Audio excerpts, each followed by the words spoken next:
In this section, we will explore how the private sector is buying wheat from the markets at a minimum price and why this is a problem for farmers and consumers. Wheat is one of the most important crops in the world, providing food and income for millions of people. However, wheat production and trade are also subject to various challenges and uncertainties, such as weather, pests, diseases, policies, and market fluctuations. One of the key policies that affects wheat trade is the minimum purchase price, MPP, which is the price that the government guarantees to pay to farmers for their wheat. The MPP is intended to protect farmers from low market prices and ensure food security for the population. However, the MPP also has some drawbacks, such as creating market distortions, encouraging overproduction, increasing fiscal costs and reducing competitiveness. In some countries, such as China, the government has been lowering the MPP for wheat in recent years to reduce its stockpiles and align with international prices. In other countries, such as India, the government has been maintaining or increasing the MPP for wheat to support farmers' incomes and political stability. However, in both cases, the MPP may not reflect the actual market conditions and demand for wheat. This creates an opportunity for private buyers, such as multinational companies, stockists, traders, and even big farmers, to buy wheat from the markets at a price that is close to or slightly higher than the MPP. These private buyers can then store, process or export the wheat at a higher price later on, making a profit from the price difference. For example, in India, private buyers have been buying more wheat in states like Uttar Pradesh, Madhya Pradesh and Bihar, where the market tax is lower than in Punjab and Haryana. These states also allow private buyers to buy wheat directly from the farm gate, which reduces transport and handling costs. While this may seem like a win-win situation for both farmers and private buyers, it also has some negative consequences for both parties and for consumers. For farmers, selling to private buyers may mean getting a slightly higher price than the MPP in the short term, but losing out on the long-term benefits of government procurement. Government procurement not only ensures a stable income for farmers, but also provides them with access to subsidized inputs, credit, insurance and other services. Moreover, government procurement helps to maintain buffer stocks of wheat that can be used to stabilize prices and supply in times of crisis or shortage. For private buyers, buying wheat from the markets at a minimum price may mean getting a cheap raw material that can be sold at a higher price later on, but also exposing themselves to various risks and uncertainties. Private buyers have to bear the costs of storage, transportation and processing of wheat, which can be affected by weather, pests, diseases and quality issues. Private buyers also have to compete with other players in the domestic and international markets, which can be influenced by policies, tariffs, subsidies and demand fluctuations. Furthermore, private buyers may face legal or ethical challenges if they are accused of hoarding, manipulating or exploiting the wheat market. For consumers, buying wheat products from private sellers may mean getting a more diverse and convenient range of products that can meet their preferences and needs. However, it may also mean paying a higher price for these products than they would if they bought them from government outlets or subsidized schemes. Moreover, consumers may face issues of food safety and quality if they buy products from unregulated or unscrupulous sellers who use adulterated or contaminated wheat. Therefore, we can see that buying wheat from the markets at a minimum price by private sector is not a simple or straightforward process. It involves multiple actors, factors and trade-offs that affect not only the price but also the production, consumption and distribution of wheat.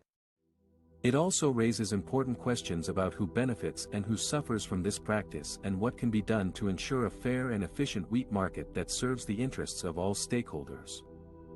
The practice of buying wheat from the markets at a minimum price by the private sector has several consequences for the food security, economy and environment of the country.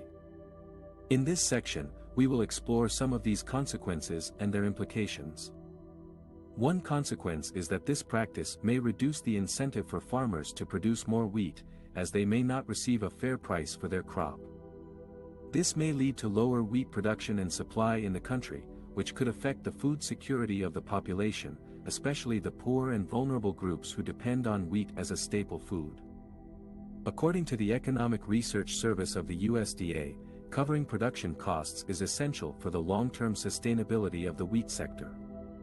However, if the private sector buys wheat at a minimum price that is below the cost of production, many farmers may find themselves unable to cover their production costs and may exit the wheat sector. Another consequence is that this practice may distort the market signals and create inefficiencies in the allocation of resources.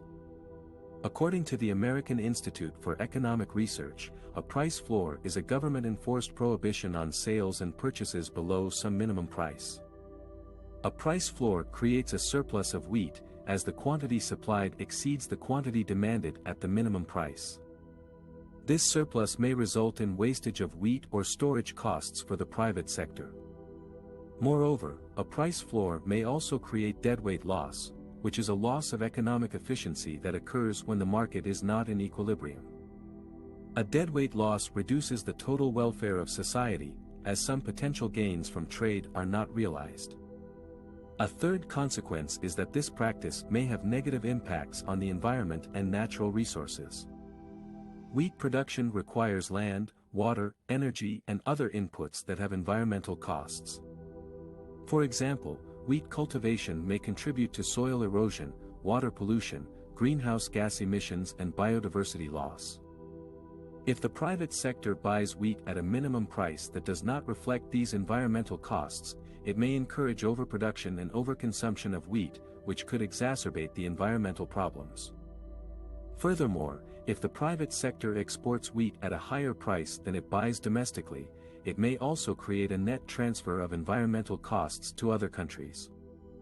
In conclusion, buying wheat from the markets at a minimum price by the private sector has several consequences for the food security, economy, and environment of the country. These consequences may affect the welfare of farmers, consumers, and society as a whole. Therefore, it is important to consider these consequences and their trade-offs when designing policies and interventions for the wheat sector. What are some possible solutions or alternatives to this practice that can benefit all stakeholders and ensure fair prices and quality of wheat? One possible solution is to increase the government procurement of wheat from farmers at the minimum support price, MSP, which is a guaranteed price set by the government to protect farmers from market fluctuations. This would ensure that farmers get a fair income for their produce and do not have to sell to private buyers who may offer lower prices or exploit them. The government can then distribute the wheat through various welfare schemes or sell it in the open market through the Open Market Sales Scheme, OMSS, to the milling industry and other consumers at reasonable prices. This would also help in maintaining adequate buffer stocks of wheat and stabilizing the market prices. Another possible solution is to improve the quality standards and grading of wheat procured by the government and private buyers. This would ensure that only good quality wheat is purchased and stored, and that rain-damaged or inferior wheat is rejected or sold at lower prices. This would also help in reducing wastage and ensuring food safety. The quality standards and grading of wheat should be transparent and consistent across different states and regions, and should be monitored by independent agencies. A third possible solution is to promote competition and transparency in the wheat market by reducing the barriers and taxes for private buyers and traders. This would encourage more private sector participation in wheat procurement and distribution, and create a level playing field for all players. This would also increase the options and bargaining power for farmers, who can sell their wheat to the highest bidder or choose the most convenient buyer. The private buyers and traders should also follow ethical practices and comply with the legal norms and regulations of the wheat market.